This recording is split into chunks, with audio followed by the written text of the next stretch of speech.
എന്താടത്? ഇതറിയെങ്കിൽ ഞാൻ ഡോക്ടറായനെ. ഈ ബില്ല് കൂടി ബാക്കിയുണ്ട്.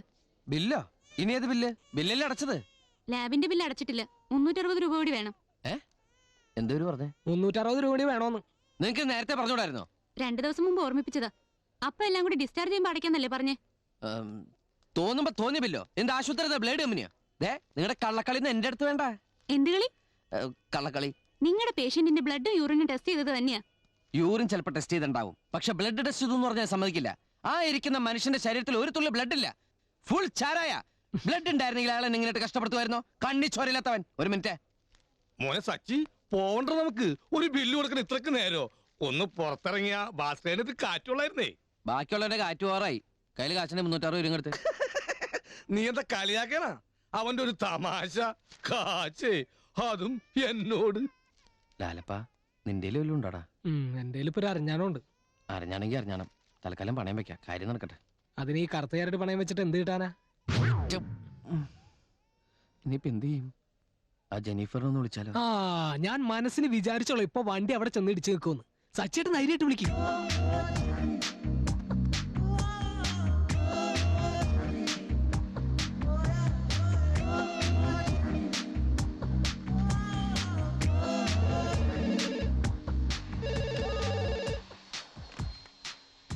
ഹലോ, ഉണ്ട്. ദാ ജെന്നിഫറിന്റെ ഫോൺ.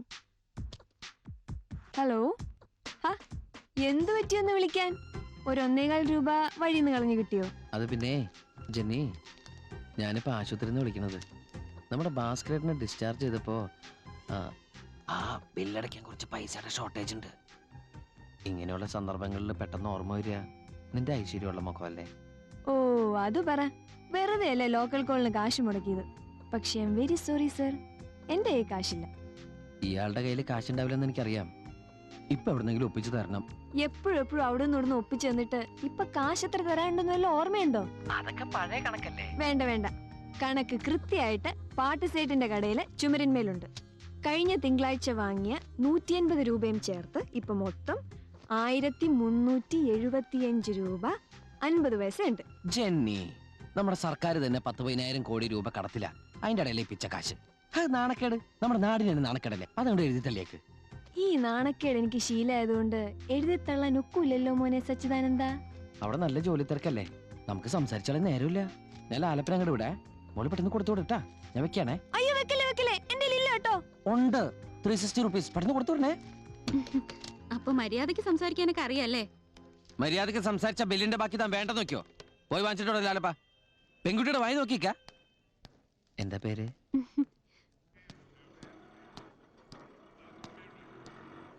വേം വിട്ടോ. എന്നാ വിട്ടോ. എങ്ങോട്ടാ? അല്ല, പാട്ടുസേരനെ കണ്ടിട്ട് കുറച്ചു ദിവസമായി. ചെല്ല്. ഡോക്ടർ പറഞ്ഞു ഓർമ്മയില്ലേ? കുറച്ചു ദിവസം പോയി വീട്ടിൽ. ഞാനൊന്ന് കേറി തുറന്ന് പോയിക്കോളാന്ന്. മര്യാദ പറഞ്ഞ മനസ്സിലാവില്ലേ? അങ്ങോട്ട് കേറി. എടോ, പോണ വഴിയിൽ പല ബോർഡും കാണും, നിർത്താനും പറയും. വീട്ടിലെത്താതെ എങ്ങനെ നിർത്തിയ? അല്ല, ആരെങ്കിലും വട്ടം ചാടുമ്പോ നിർത്താവോ? ചേച്ചി ആ സമയത്തൊന്ന് ശ്രദ്ധിച്ചോണേ. ആ ഗ്യാപ്പിൽ പുറത്തേക്കാണ്.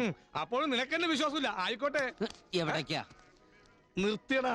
നിർത്തിയെന്ന് നിന്റെ അച്ഛന്റെ പേരിൽ സത്യം ചെയ്ത് നിനക്ക് വിശ്വാസമായില്ലേ? ശരി, വേണ്ട. ഡോ, വണ്ടി ഇടോ. പോണ പോക്കിന് ബ്രേക്കിലെങ്ങ കാല് വെച്ചാ അടിച്ച് നിന്റെ കരണം പൊട്ടിക്കും. പോട്ടെ മോനെ, ആഹാരമൊക്കെ സമയത്തിന് കഴിക്കണം. ഞാൻ പോയി കെടുക്കട്ടെ. ചെല്ല്.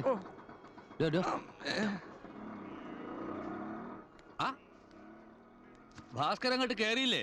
ഉന്തിത്തള്ളി വിട്ടതാ. വീട്ടിൽ പോയി കിടക്കാൻ പറഞ്ഞു. ഇനി ഇവിടെ ചുറ്റിപ്പറ്റി ഇന്നാലേ പിന്നെയും ആവശ്യമില്ലാണ്ട് തോന്നും. ഇനിയും തോന്നിക്കഴിഞ്ഞാൽ അങ്ങോട്ട് ചെല്ലണ്ടെന്ന് ഡോക്ടർ പറഞ്ഞേക്കണം. ആശുപത്രിയില് കാശ് കുറെ ആയിണ്ടാവൂലേ? ഇവിടെയുള്ള ചിൽഡ്രനൊക്കെ തപ്പിപ്പറക്കി കൊടുത്താക്കാന്ന് കരുതിയപ്പോ ഓട്ടോറിക്ഷക്ക് തികയൂല. സേട്ടുപ്പാപ്പയുടെ കാര്യം എനിക്ക് അറിഞ്ഞൂടെ? പിന്നെ അതൊക്കെ അങ്ങനെ നടക്കും. ഫാക്ടറിയിൽ സമരം നീളുള്ള കാരണം ആകെ ബുദ്ധിമുട്ടുണ്ടാവും. എന്താ ഹേടോ, മുദ്രാവാക്യത്തിന് പഴയ ഉഷാറുണ്ടോ? 10-60 ദിവസം ആയല്ലോ. സമരസഖാക്കൾ ഓരോരുത്തരായിട്ട് കൊഴിഞ്ഞു തുടങ്ങിയിരിക്കുക. മാസം വട്ടുവത്തിക്കാൻ പാടുപെടുന്നതിന്റെ ഇടയിലാ ആശുപത്രിയും ചികിത്സയും. അടുത്ത ആള് ഉപ്പാപ്പാനോട് ഞാൻ പല പല പല പ്രാവശ്യം പറഞ്ഞിട്ടുള്ളതാണ് ഈ ഏർപ്പാടിനോട് സ്ഥലം കൊടുക്കരുത്. ഞാൻ സ്ഥലം കൊടുത്തില്ലെങ്കിൽ ലൂയി ഇത് നിർത്തോടോ. വഴി കൂടെ ഇറങ്ങി കിടന്ന് വല്ല അപകടവും പറ്റണ്ടെന്ന് വിചാരിച്ചാ ഞാൻ ഒന്നും മിണ്ടാത്ത്. പിന്നെ പോലെ തലയെ കയറുമ്പോ ഇടയ്ക്ക് ക്ലാർനെറ്റിൽ 4 പിടുത്തു കേക്കാ. രവീന്ദ്രനാഥിന്റെ പഴയ സംഘം TV ക്യാമറയുടെ മുമ്പിൽ മതിമറന്ന് അഭിനയിച്ചു എന്നൊക്കെ കേട്ടല്ലോ. എന്തൊക്കെയായിരുന്നു വിശേഷണങ്ങള്? അനശ്വര പ്രതിഭ, ഭാവഗായകൻ, സംഗീത മാന്ത്രികൻ. ഞങ്ങളെ ഒക്കെ മാറ്റി നിർത്തിയ അയാളുടെ ജീവചരിത്രം കംപ്ലീറ്റ് ആവൂടോ. ക്യാമറയുടെ മുന്നിൽ കൊണ്ടു നിർത്താൻ പറ്റാത്ത ഇരുണ്ട ചരിത്രങ്ങളുണ്ടല്ലോ മഹാനായ നിങ്ങളുടെ കഥാപുരുഷന്. ചങ്ങാതിമാരാരും അതൊന്നും വാഴ്ത്തി പാടിയില്ലേ? കലാകാരന്മാർ സൽഗുണസമ്പന്നരായിട്ട് ആർക്ക് എന്ത് പ്രയോജനം? മരിച്ചിട്ട് 10 കൊല്ലം കഴിഞ്ഞിട്ടും അച്ഛനെ ആൾക്കാരെ ഓർക്കുന്നുണ്ടല്ലോ. ഇനിയും 10-50 കൊല്ലം കഴിഞ്ഞാലും അയാളെ ഓർക്ക ആളുണ്ടാവും. അതൊന്നും നിസ്സാരല്ല, പറഞ്ഞാ നിന്റെ തലേ കേറൂല. ഓ, ഞാനൊരു രസം കൊല്ലി. കലാകാരന്മാരുടെ ഭാഷയൊന്നും എനിക്ക് മനസ്സിലാവില്ല. വാ വാ, ഈ വരവിലെന്തോ പന്തികേടുണ്ടല്ലോ.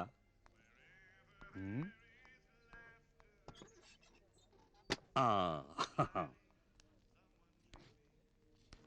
സച്ചി കടം. എന്തിനത് മറ്റുള്ളവരെ അറിയിക്കണേ? എന്നാ പിന്നെ വാർത്താ ബോർഡോട് എഴുതിയിട്ട്. കൊടുക്കാനുള്ള കാശിന്റെ കണക്കിന് മാത്രം അറിവുള്ള ചില ആൾക്കാരുണ്ട്. കടം കൊടുക്കുമ്പോ രേഖ വേണം. അതിനാ ജില്ലാ ജഡ്ജിയുടെ കൺമുമ്പിൽ തന്നെ എഴുതി വെക്കണത്. എന്റെ ചെവരൊക്കെ വൃത്തികേടാക്കുമല്ല. അല്ലെങ്കിൽ ഭയങ്കര വൃത്തിയല്ലേ? ഒന്നുമല്ലെങ്കിലും എന്റെ ഹാൻഡ് റൈറ്റിങ്ങിന്റെ ഭംഗി വൃത്തിയായിട്ട ചുമരിനൊരു അലങ്കാരവും. ഇവിടെയുള്ള പുരാവസ്തുക്കൾക്കിടയിലെ ഈ കണക്കും ഒരുപാട് കാലങ്ങൾ നിലനിൽക്കും. എഴുതിക്കോ, എഴുതി കേറ്റിക്കോ. അയ്യടാ, അങ്ങനെ നിലനിൽക്കാനല്ല, പിന്നെ കണക്ക് പറഞ്ഞ് വാങ്ങിക്കാനാ എഴുതണത്. ഇതെന്ത് 400 360 അല്ലേ തന്നുള്ളൂ? ഓഹോ, കാശ് ചോദിക്കുമ്പോ ഫോണിൽ കൂടി എന്തായിരുന്നു പഞ്ചാര. ലാലപ്പന്റെ 400 തയ്ച്ചു കൊടുത്താ. ഹോസ്പിറ്റലിൽ 360 ആണല്ലോ കൊടുത്തത്. ബാക്കി അവൻ എന്റെ തന്നില്ലല്ലോ. ഇനിയിപ്പോ ഭാസ്കരേട്ടന്റെ കയ്യിൽ എങ്ങനെ കൊടുത്തിട്ടുണ്ടാവോ? ദേ, അവരെടുത്ത് ഇവരെടുത്തെന്നൊക്കെ പറഞ്ഞ് ഒഴിപ്പിയാലുണ്ടല്ലോ. അല്ല, ഇതെപ്പോ തരും? ഇത് വലിയ ശല്യായല്ലോ. ഇതിലും ഭേദം ഷൈലോക്ക് ഫൈനാൻഷ്യൽസ് ആയിരുന്നു അല്ലേ? അത് ശരി, ഇപ്പൊ ഞാൻ ശല്യല്ലേ? അത്യാവശ്യം വന്നപ്പോ ഒരു ഫൈനാൻസിയേഴ്സിനെയും കണ്ടില്ലല്ലോ. കണ്ടില്ല. ഇല്ലാത്ത കാശ് കടം വാങ്ങി കൊടുത്തിട്ട് ഇപ്പൊ ഇളിക്കാ. ദേ, രണ്ടിലൊന്നും തീരുമാനിച്ചിട്ടേ ഞാൻ പോണുള്ളൂ. കാശ് എപ്പോ തരും? നിന്റെ കാശ് പലിശയും പലിശയുടെ പലിശയും കൂട്ടിയിട്ട് അധികം താമസിയാണ്ട് തന്നേക്കാമേ. നിനക്ക് ഈ കാശ് ഇന്ത്യൻ റുപ്പീസ് ആയിട്ട് വേണോ, അമേരിക്കൻ ഡോളേഴ്സ് ആയിട്ട് വേണോ, ഇസ്രായേൽ ഷെയ്ക്കലായിട്ട് വേണോ?